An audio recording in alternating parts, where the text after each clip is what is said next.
I believe in camping. When I was 8 and I found out my family and I were going to the Grand Canyon, I thought it was going to be a relaxed vacation, but it was not. The first day, we walked down all the way to the bottom of the orange and red colored canyon. That part was probably one of the easiest parts of the hiking. We stayed in the bottom for about 3 days, feeding horses, playing games, and sleeping under the stars, then decided to start hiking out.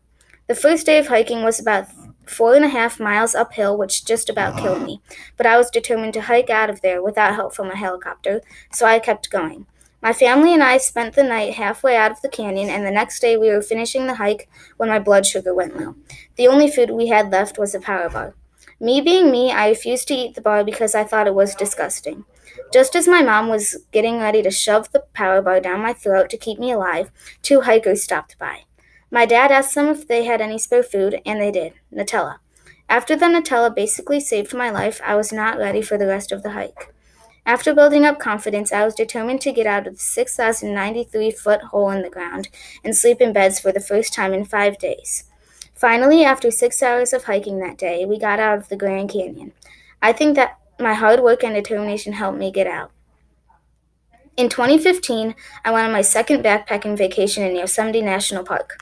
One of the days we were there, we went on a day hike. I don't remember where we took the hike, but I do remember one thing, playing Kill the Cairn. Kill the Cairn is a game my family likes to play on vacations. To play, you stack flat rocks on top of each other from biggest to smallest, which is the cairn.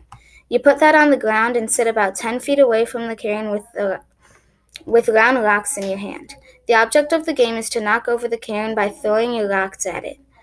While we were playing the game, two German men stopped by to ask if they could play with us. We said, "Of course," and showed them how to play. Being from a soccer country, neither of the men knew how to throw very well, which my dad taught them.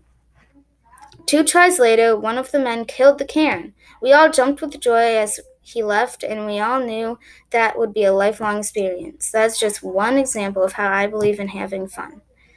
My most recent trip was this year when I went backpacking in the Grand Tetons. We went backpacking, which is different from camping because instead of having everything you need in your car, you have to carry it in a pack. Since the hike was long and it took 6 hours to complete, my mom and I played some games. As we hiked in between two mountains to keep our minds off of how much farther we had to go. The game we played was the ABC game, which is where you have a category and each person has to name something in that category that starts with the letter A, then B, and so on. My mom and I played that game for almost the whole hike because we had so much fun. When we got to our campsite, I looked around a little bit and then found this huge boulder to sit on. Soon, my whole family was on that rock talking and hanging out together. If we were at home and my family was in the same room at the same time, we would probably all have our noses in our phones and not say a word to each other. Later, we all hiked out of the valley together, and we all knew each other 10 times better. That vacation made me realize how much I believe in family. All of the camping vacations over the years were so much fun. The experience that I made with my family are all lifelong memories. They all also made me realize how much I value family, having fun, and determination.